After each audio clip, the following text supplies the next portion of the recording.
Iran की जानिब से यूरेनियम की अफसुदगी को जवाज़ बनाकर इसराइल ने ईरान की एटमी तनसीबात पर हमला किया। लेकिन सवाल ये पैदा होता है कि आखिर यूरेनियम की अफसुदगी क्या होती है और इससे एटम बम कैसे बनाया जा सकता है और ईरान एटम बम बनाने से कितनी दूर था। आइए आपको इस बारे में तफसील के साथ बताते हैं।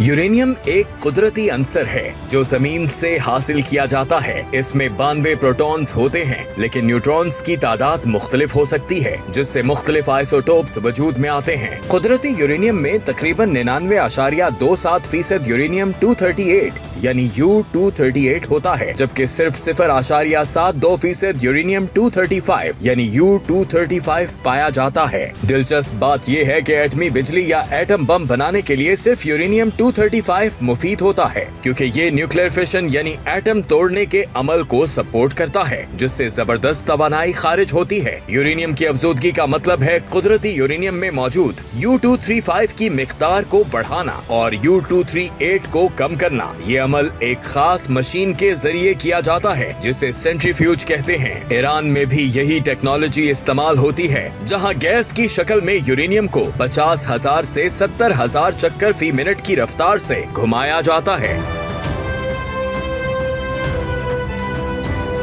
भारी U-238 बाहर की तरफ चला जाता है, जबकि हल्का U-235 मरकज में रहता है, मगर ये एक बार घुमाने से मुकम्मल नहीं होता। इसीलिए इस अमल को बार बार दोहराया जाता है ताकि U-235 की मिकदार आहिस्ता आहिस्ता बढ़ती जाए। आम एटमी बिजली घरों में 3 से 5% अफजूदा यूरेनियम इस्तेमाल होता है, जिसे लो एनर्जेट यूरेनियम कहते हैं। ये बिजली बनाने और न्यूक्लियर मेडिसिन के लिए काफी होता है, मगर एटमी हथियार बनाने के लिए ज्यादा अफजूदगी दरकार होती है, जिसे हाईली इनर्जेट यूरेनियम कहा जाता है। जो ममालिक एटमी हथियार रखते हैं वो अमूमन 90% अफजूदा यूरेनियम इस्तेमाल करते हैं, जिसे वेपन ग्रेड यूरेनियम कहा जाता है। एटमी तवानाई के आलमी इदारे IAEA के मुताबिक ईरान पहले ही बड़ी मिकदार में 60% अफजूदा यूरेनियम तैयार कर चुका है। तशवीशनाक बात यह है कि 60% से 90% तक पहुँचना निस्बतन आसान होता है, क्योंकि U-238 की मिकदार उस वक्त तक काफी कम हो चुकी होती है।